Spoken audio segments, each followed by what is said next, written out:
Under Modu San Yu, the Xiongnu Confederacy grew into the largest empire in the world during that era.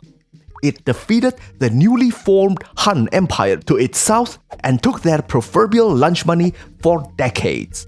But finally, under Han Wudi, the little nerd had gathered enough political will to stand up and say, "Enough is enough," and challenge the Xiongnu again on the battlefield.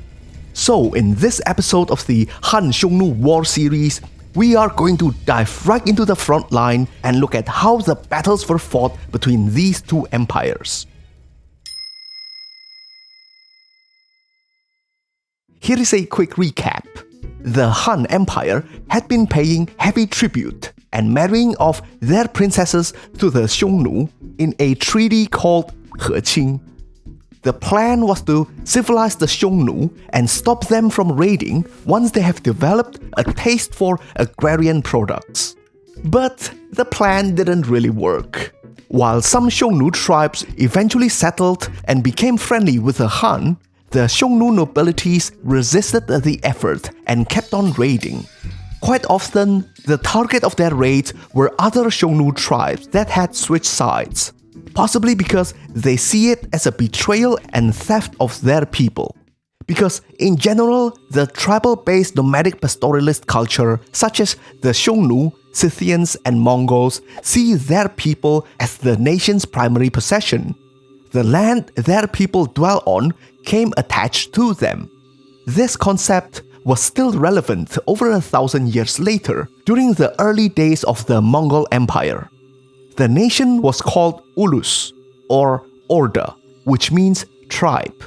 And the word order eventually became the English word horde. Sedentary cultures such as the Chinese, Persians, and Europeans usually see the land as their primary possession, and the people are the secondary products. In a way, it kinda mimics the respective culture's food production method. Despite the economic burden of this tribute and the constant raid, the Han dynasty managed to develop its economy and became quite wealthy. So a faction formed in the imperial court to continuously placate the Xiongnu while they make their cha-ching.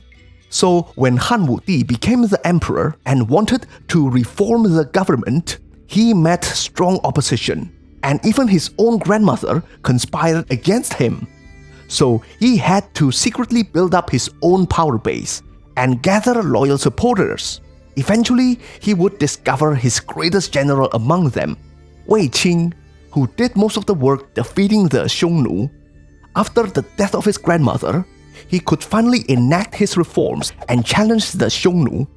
In 133 BCE, he tried to lure the Xiongnu into an ambush at the Battle of Mopey. The plan failed, but this plot marked the complete breakdown of Han-Xiongnu relationship and the official start of the Han-Xiongnu War. During the operation, General Wang was reluctant to pursue the retreating Xiongnu. "Well, I saved my division from complete annihilation by a possible Xiongnu ambush.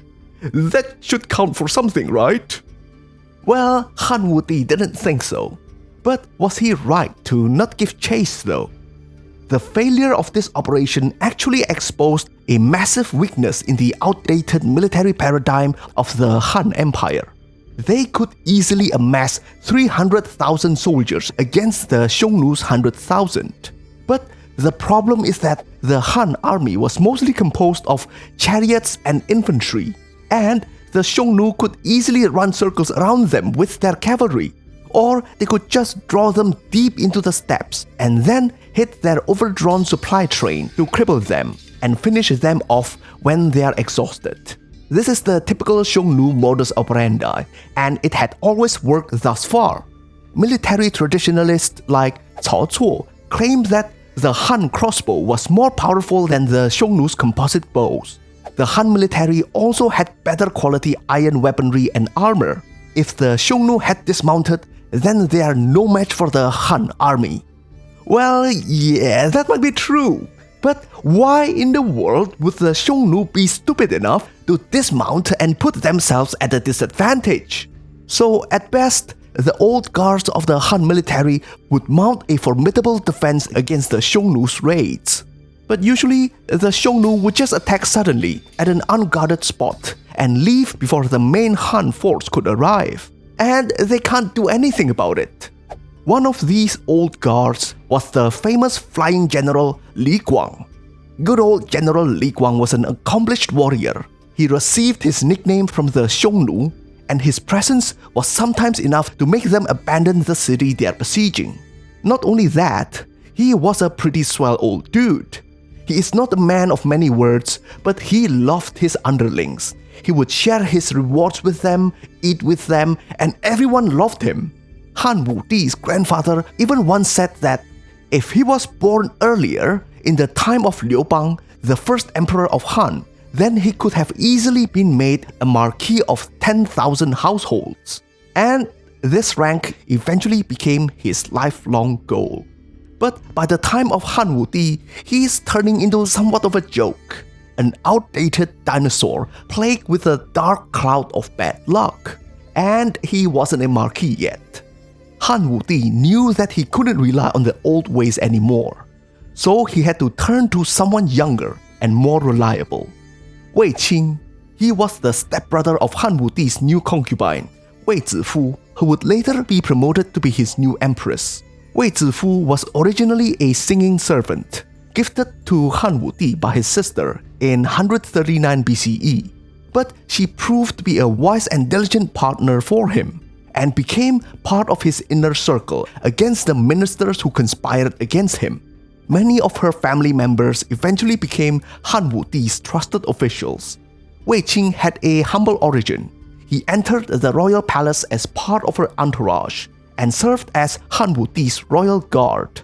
He was a bastard son of a minor official and Wei Zifu's mother. He was practically a nobody. But after becoming a victim of a palace intrigue involving getting kidnapped by a jealous empress's mother-in-law, he was promoted to a high rank by the emperor just so he can spite his in-laws. There were just so many inner court intrigue during Han Wudi's time, it would make multiple 50 episodes drama. In fact, they did. So I'm not going to go too deep into this. Despite gaining his position inadvertently through his boss's deadly marital spat, Weiqing turned out to be a very humble and capable general. In 129 BCE, after suffering another Xiongnu raid, Weiqing was appointed as General of Chariot and Cavalry. He was sent out with Li Guang and two other generals with 10,000 cavalry each. They had middling success. Li Guang's unit was defeated. He barely escaped capture by pretending to be dead and stole a horse from a Xiongnu kid. Weiqing's unit, on the other hand, snuck up to the Xiongnu holy site in Longcheng and killed 700 soldiers and officers. Despite the unimpressive result, a win was still a win, and he was the first general to have scored a blow against the Xiongnu in their own territory. This marked a shift in the Han military policy. In the past, the Han military boasted a massive infantry army of hundreds and thousands. But in the end, they all proved to be ineffective. So now they have learned that to beat the Xiongnu, you have to become exactly like them. With their elite, highly mobile cavalry units, they can flank, outmaneuver, and surprise the Xiongnu in the same way. Note that the 10,000-man cavalry units also resembled the Turkic and Mongol organization of 10,000 men, a Tumen. This shift in policy was actually made possible through the long-term planning of previous emperors. They had been procuring horses for generations to build up their cavalry, and they settled the frontiers with migrants and recruiting friendly tribes. Training a competent cavalry used to take generations, because mounted archery used to be a lot more difficult. The stirrup wasn't used in pairs yet. Back then, they only had mounting stirrup on one side. If they had the proper stirrup pair, then they could stand on the stirrup to compensate for the horse's gallop and shoot any time, or even do more complex maneuvers like shoot backwards. Without two stirrups, they can only match their shot to the rhythm of the horse's gallop. The best time to shoot is to wait for the time all the horse's legs leave the ground. When the horse is floating briefly, it is the most stable time to shoot. Of course, this is easier said than done. It is actually a lot harder to do in the heat of a battle. Anyway, with Wei Qing in command and this new military policy, the Han army started to win their battles. Even if they could not crush the Xiongnu in the battlefield, since part of the Xiongnu strategy is to scatter quickly and regroup later, they were able to decapitate the Xiongnu army by seeking out their commanders and eliminate them. In 124 BCE, Wei Qing managed to send the Tuqi, Wise King of the Right, running and captured 15,000 Xiongnu, some minor kings and 1 million livestock. That was quite a victory back then. Huo Qubing, the young hotshot general, entered the battlefield in 123 BCE. He was the nephew of Wei Qing. Han Wudi was impressed by his talents early on and made him a captain serving under his uncle at the tender age of just 18. On his first campaign, he outshined his uncle by going deep into enemy territory with only 800 riders and killed the Shan Yu's own grandfather and also 2,000 enemy warriors. The boy was patriotic, worked hard, and played hard. He was not a young man of many words. He was temperamental, and he gave little regards for his soldiers' well-being. He was also known to force them to play zuju, an ancient game of Chinese football, while they were hungry during a campaign. In 120 BCE, Huo Qubing was deployed twice to secure the Hershey Corridor. This time, he was joined by Li Guang and Zhang Qian. Zhang Qian had finally returned from his 13 years mission earlier in 126 BCE, and he brought news of the existence of the Silk Road network. The plan here is to cut off the Xiongnu who acted as the middleman and reap the economic benefits for themselves so that they can continue to fund their war. Due to Li Guang's bad luck, Zhang Qian, who was supposed to rendezvous with him, was delayed. So he was outnumbered by the Xiongnu and lost half his troops, and along with it, his chance to be promoted into a marquis again. Huo Qubing, on the other hand, just kept winning. His victories led to an internal discord among the Xiongnu, which in turn led to the defection of some minor tribes to the Han Empire. This signified a major turn in the tides of war.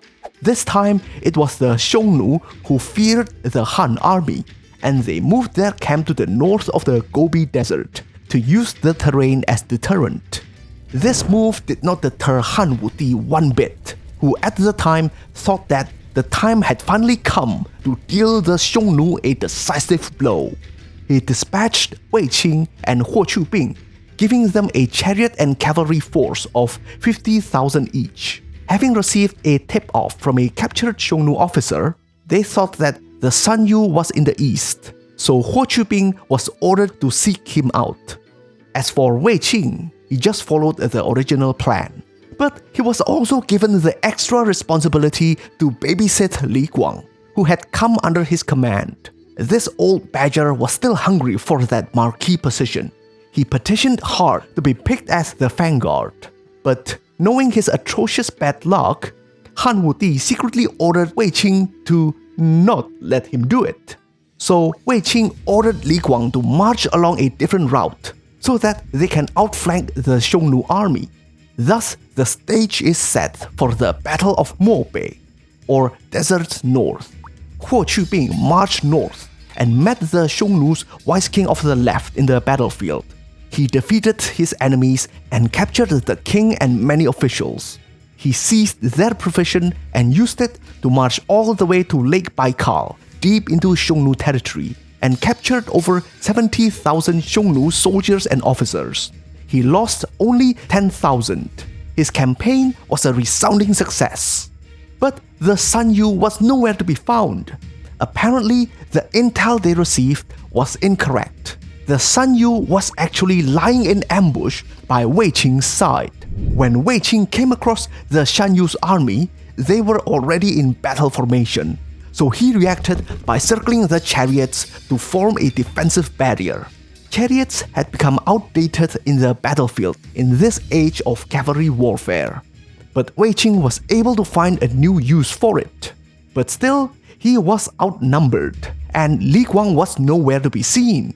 Suddenly, at midday, a sandstorm descended upon the battleground.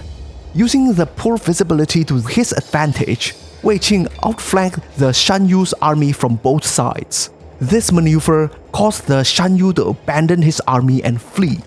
As they battled past sunset, the Xiongnu army eventually dispersed. Not wanting to give them the chance to regroup, Wei Qing immediately pursued the Xiongnu into the night. After days of pursuit, ultimately, Wei Qing failed to catch him. But along the way, he managed to destroy their main food storage and killed a total of 19,000 enemies. Yet, Li Guang was still nowhere to be seen. Apparently, he had lost his way, and he only managed to regroup with the rest of Wei Qing's army on his return from his Pyrrhic victory. Greatly embarrassed by this blunder, Li Guang eventually committed suicide under the questioning of imperial inspectors. This victory dealt a massive blow to the Xiongnu Empire. The war will last for a couple more centuries, but this loss had sent them into a protracted downward spiral from which they will never recover. Never again will the Xiongnu Empire regain its former glory. However, this victory came at a great cost. It strained their coffers, and the Han army had lost over 100,000 horses. To make up for this loss, they started to use the trade network discovered by Zhang Qian to build up their economy. This network is known today as the Silk Road. They also started buying horses from the Greco-Bactrian state of Dayuan. But due to a certain dispute that led to the death of Han envoys, they were attacked and vassalized by the Han Empire. Since the Xiongnu had not completely disappeared, the Han Empire continued to build up its military. And the thing about having a large military is that it would be a waste not to use it. You know what they say? If your only tool is a hammer, then every problem looks like a nail. Emboldened by their victory over the Xiongnu, Han Wudi started to settle every dispute with military force, and he eventually proceeded to conquer the smaller kingdoms in southern China. So, in future episodes, we will look at Zhang Qian's journey along the Silk Road and Han Wudi's conquest of southern China. Subscribe to the channel if you don't want to miss those episodes. If you would like to suggest and vote on future topics, then be a bro and join us on Patreon. Until next time, stay cool, my bros.